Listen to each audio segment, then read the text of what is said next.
So I got a lot of questions from both big guys and from small guys and everything in between. And a lot of you guys will send me questions asking about rolling with a particular style of body or a particular style of jiu-jitsu, and you're like something that's frustrating to you.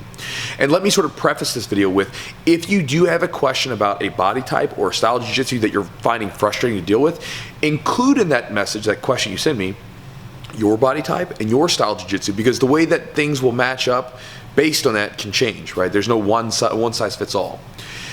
But again, in those questions that you guys send, you're all looking for techniques. And let me start by saying the funniest part about it is, especially with the big guys and small guys, the big guys hate rolling with like the small guys because they say they're squirmy, flexible, and they're hard to pin down. They keep moving all over the place. And then the small guys are like, I hate rolling with the big guys because they just smash me and power through everything. So you realize that first off, you might be looking at whatever you have, whether you're a big guy or a small guy, you might be looking at it as a sort of a negative, right? But in reality, it can be a positive if you use it the right way, because obviously, again, I'm telling you this from my standpoint. I'm looking at both guys sending questions in, and you're both frustrated with each other. And I know that from being a big guy and having people that are bigger than me, I've seen it on both ends. Now, sort of to go to the technique thing, you guys are all looking for techniques. And let me get you to think about this first. Techniques probably aren't what most of you guys need. There are certain situations where someone is lacking a particular technique or position that they can put into place that will change everything around, right? But in most cases, what most people lack is the ability to use the techniques under the conditions they are subjected to, right? Because let's say, for instance, a butterfly sweep. A butterfly sweep, if whether you do it to a small person, an average sized person, or a big person, it's all the same. It's the same sweep. The only difference is you adjust it a little bit depending on the conditions that you're under. And you've got to be able to relax in order to do that, right? So a little story that I'll share, because I've shared multiple times about different situations that I've had, right? One story where this sort of thing, I guess you'd say this sort of situation happened, was back when I was a blue belt. At this point, just to sort of set the stage for you, I was a blue belt and I was right under my coach in the sense that my coach is here and I'm the blue belt and then here's everyone else. I was kind of like the head dude there, and as I've shared before in videos where I kind of had a bit of an ego when I was younger, so I'm like, yeah, I've got this like nice little hill that I'm sitting on top of and I'm feeling pretty good about myself. And then this big wrestler comes in. He's like 260, he's athletic, he's lean, he's strong, he was a really good wrestler. It was really frustrating to deal with, man, because again, I would have this guy locked in like a kimura and he would boom, power out of it. I would have him swept and he's going, and then he would collapse back on top of me. And it was so frustrating. I would leave the gym pissed off. I would go into the gym and like I didn't avoid him, but like if I didn't have to roll with him that day, I wouldn't necessarily go out of my way to roll with him. But I remember as soon as we would get matched up together sometimes, I would instantly like start to get sort of anxious and frustrated before it even started, right? And then there was this week where my coach was out for a week for just a situation where he was injured outside of the gym, not even jiu-jitsu related. And so I was the head coach for that week.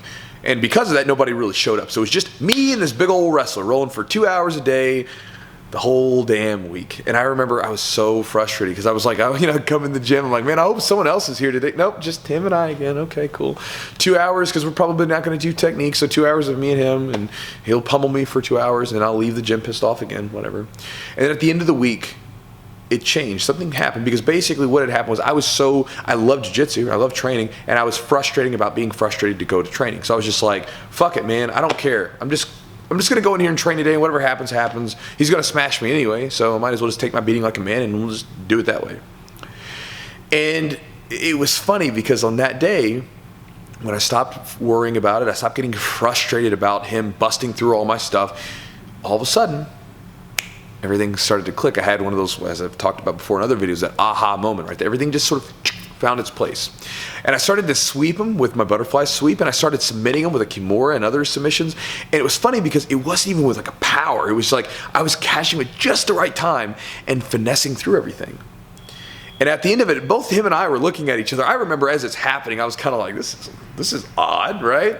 At the end of it, we get up and we're looking at each other. And I remember he looks at me and goes, that's not happening again. And we kind of laugh about it because, again, we were just kind of like, it's my day. So I was like, yeah, I probably won't, but I'll enjoy today.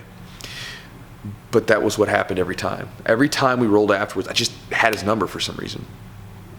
And it wasn't like I had any new moves. Nothing had changed again in that week, and I was still using the same techniques.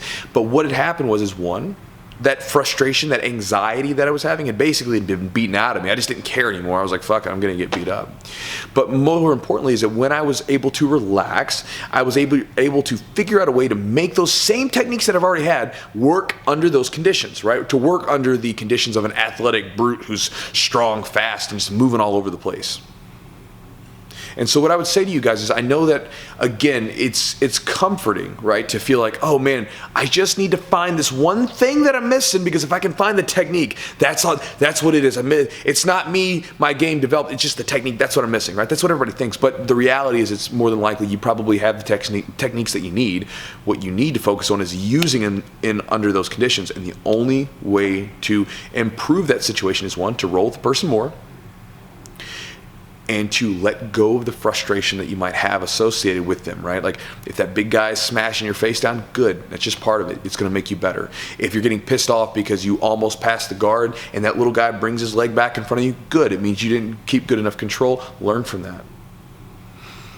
So, I think I'm done rambling, guys. I hope this video is helpful to you if you're in that situation, whether you're a big guy or a small guy. And again, if you guys have questions about a body type, whether it be big, small, whatever, send the question in and include your particular style of jiu-jitsu and your body type as well.